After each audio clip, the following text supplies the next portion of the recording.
Hai teman-teman Korean Zone, kita kembali dengan berita terupdate dari K-pop. Yang pertama, Coldplay terlihat di Korea Selatan. Netizen bertanya-tanya tentang kemungkinan kolaborasi dengan BTS.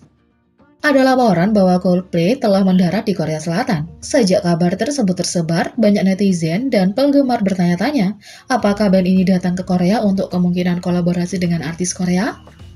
Seorang netizen yang bekerja untuk pasukan pendukung karantina di Bandara Incheon memposting di media sosialnya bahwa Chris Martin telah tiba di Korea dan memasuki karantina sendiri. Berita ini dengan cepat menyebar di seluruh web karena berbagai netizen mulai berspekulasi tentang alasan artis tersebut mengunjungi Korea Selatan. Beberapa netizen berharap dia berada di Korea untuk berkolaborasi dengan grup K-pop global BTS. Sementara yang lain berspekulasi akan berkolaborasi dengan penyanyi Yonha. Kembali pada bulan Januari, Yonha memposting foto bersama dengan Chris Martin. Netizen menulis, seseorang mengatakan ini untuk kolaborasi Yonha, tapi saya harap mereka berhenti di hype dan bertemu dengan BTS saat mereka di sana. Jika kolaborasi dilakukan dengan Bangtan, aku tidak siap untuk ini, tulis netizen. Selain itu, media Korea melaporkan tanggal baru untuk kembalinya BTS.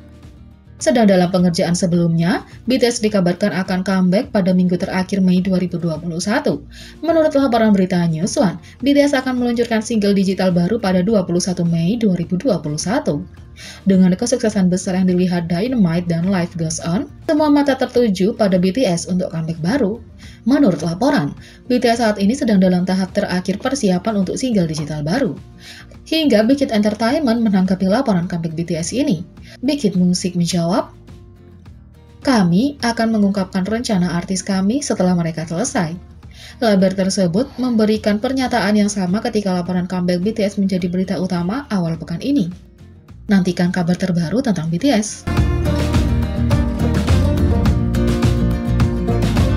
Yang kedua, kisah orang asing yang meninggalkan hadiah Nike untuk korban Ferry Seoul membuat hati bangsa tersentuh. Tanggal 16 April menandai tahun ke-7 tragedi kapal Ferry Seoul yang memilukan yang terjadi pada tahun 2014. Tragedi tersebut mengguncang bangsa karena gawatnya bencana dan ratusan nyawa yang hilang. Setiap tahun, ribuan orang berkumpul di Korea Selatan untuk memberikan penghormatan kepada 476 nyawa yang tiba-tiba diambil pada hari itu. Tragedi itu semakin menghancurkan hati ketika terungkap bahwa dari 476 nyawa, 250 adalah siswa yang sedang mengikuti karya wisata sekolah menengah. Setelah bencana terjadi, banyak keluarga korban yang diwawancarai oleh stasiun berita lokal untuk menyebarkan berita tentang orang yang mereka cintai yang hilang. Karena banyaknya nyawa yang hilang, sulit untuk menemukan dan mengidentifikasi korban.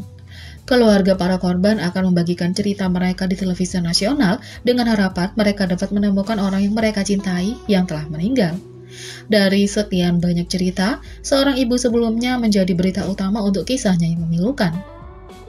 Dia mengatakan, setiap kali menemukan jenazah, mereka mengidentifikasinya dengan merek yang mereka kenakan seperti Adidas, Nike, Polo. Saya tidak punya banyak uang, jadi saya tidak pernah bisa membelikan barang-barang itu untuk anak saya. Jadi saya khawatir saya tidak akan dapat menemukannya. Itu sebabnya saya keluar, kata ibu korban.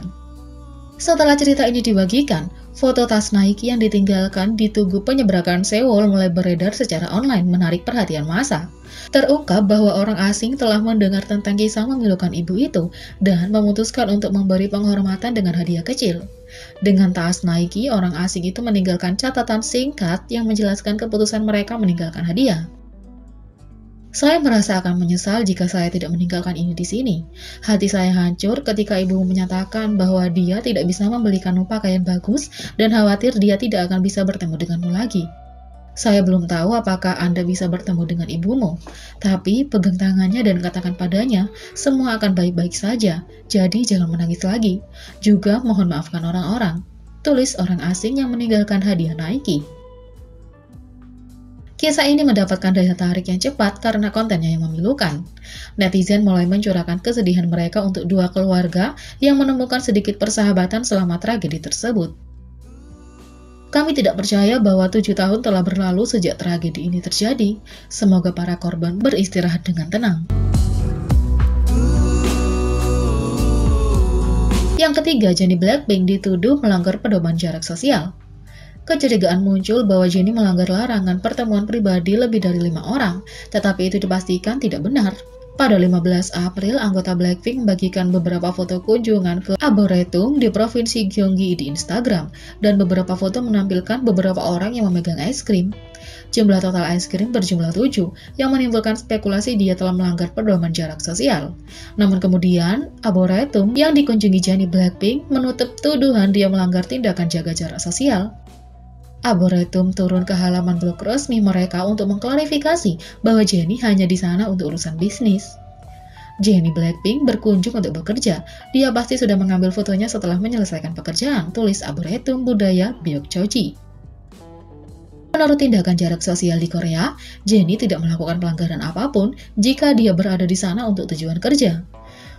Mungkinkah ini berarti penggemar akan memiliki sesuatu yang dinantikan di bulan-bulan mendatang?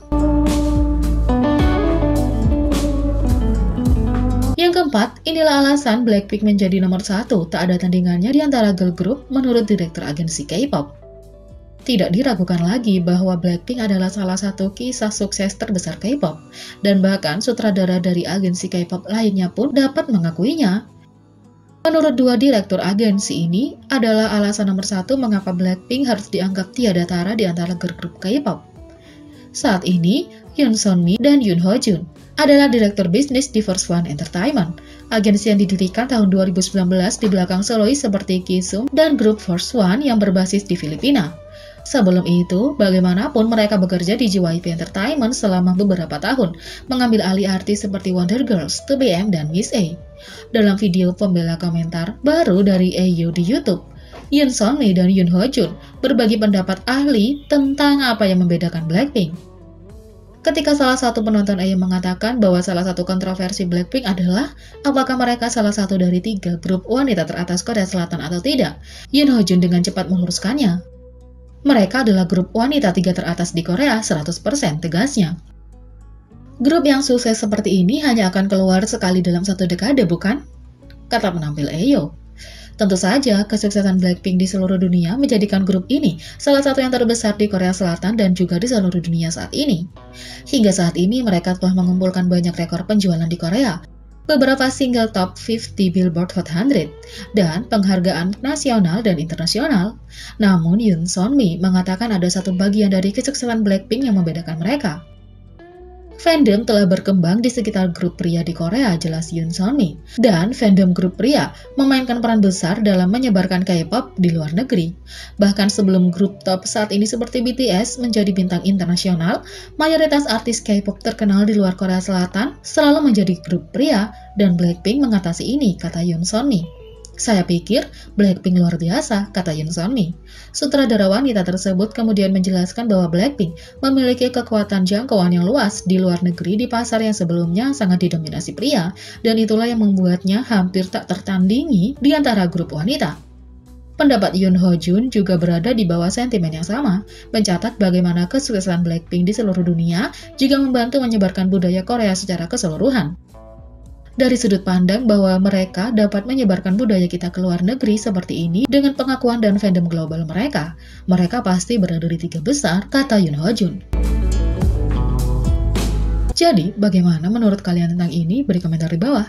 Klik subscribe, like, share, dan klik lonceng. Mari kita sama-sama jadikan channel ini berguna bagi K-popers Indonesia. Sekian video kali ini, sampai jumpa lagi.